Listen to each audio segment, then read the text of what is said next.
രാഷ്ട്രീയമായ ഒരു പരിപാടിയായി ഇത് തീർന്നിരിക്കുന്നു എന്നത് ബോധ്യപ്പെടുകയാണോ? എക്സ്പോസ് ചെയ്യപ്പെട്ടോ നവകേരള സദസ്സ്? ഒരിക്കലുമില്ല. കാസർഗോഡ് നിന്ന് ആരംഭിച്ച് തൃശ്ശൂരിലേക്ക് എത്തുമ്പോൾ സംഘാടകരെ പ്രതീക്ഷകളെ മറികടന്നുകൊണ്ടുള്ള ആൾക്കൂട്ടവും ജനസഞ്ചയവുമാണ് ഒത്തുചേരുന്നത്.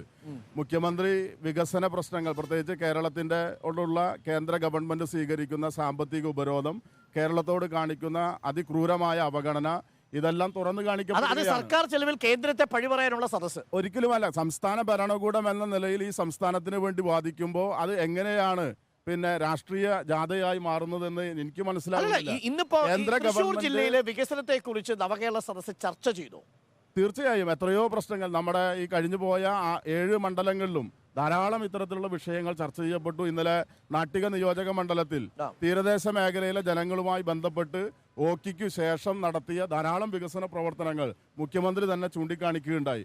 അപ്പൊ അതെല്ലാം സൂചിപ്പിക്കുന്നത് ഓരോ മണ്ഡലത്തിന്റെയും വികസന സാധ്യതകളെ മുൻനിർത്തിക്കൊണ്ടുള്ള വിശദാംശങ്ങളാണ് പങ്കുവെക്കപ്പെടുന്നത്.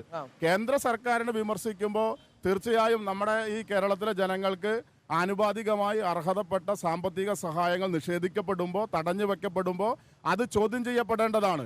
അത് ജനങ്ങളുടെ മുമ്പിൽ തുറന്നു കാണിക്കപ്പെടേണ്ടതാണ്. ആ ഉത്തരവാദിത്തം കേരളത്തിലെ മുഖ്യമന്ത്രിയും മന്ത്രിസഭാംഗങ്ങളും നിർവഹിക്കുമ്പോൾ അതിനെ എങ്ങനെയാണ് ശേഷം നിങ്ങൾ ദില്ലി ചലോ സംഘടിപ്പിക്കുന്നുണ്ട്. കേന്ദ്രത്തിനെതിരെ സമരം ചെയ്യാനുള്ള ഒരു അവസരമാണ്.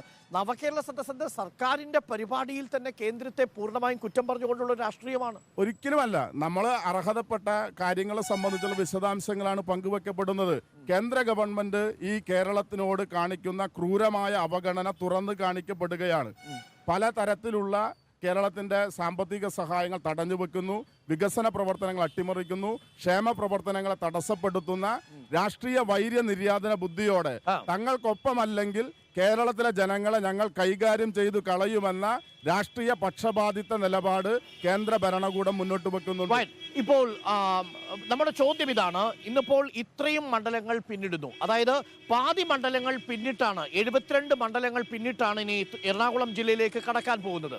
അപ്പോൾ പാതി മണ്ഡലങ്ങൾ പിന്നിടുമ്പോഴും എത്ര പ്രശ്നങ്ങൾക്ക് പരിഹാരമായി? ചോദ്യമല്ല, അതിന് കൃത്യമായ ഒരു മാർഗനിർദ്ദേശം ഈ നവകേരള സദസ്സ് ആരംഭിക്കുന്നതിന് മുമ്പ് തന്നെ ബഹുമാനപ്പെട്ട കേരളത്തിന്റെ മുഖ്യമന്ത്രി കേരളത്തോട് പ്രഖ്യാപിച്ചിട്ടുണ്ട്.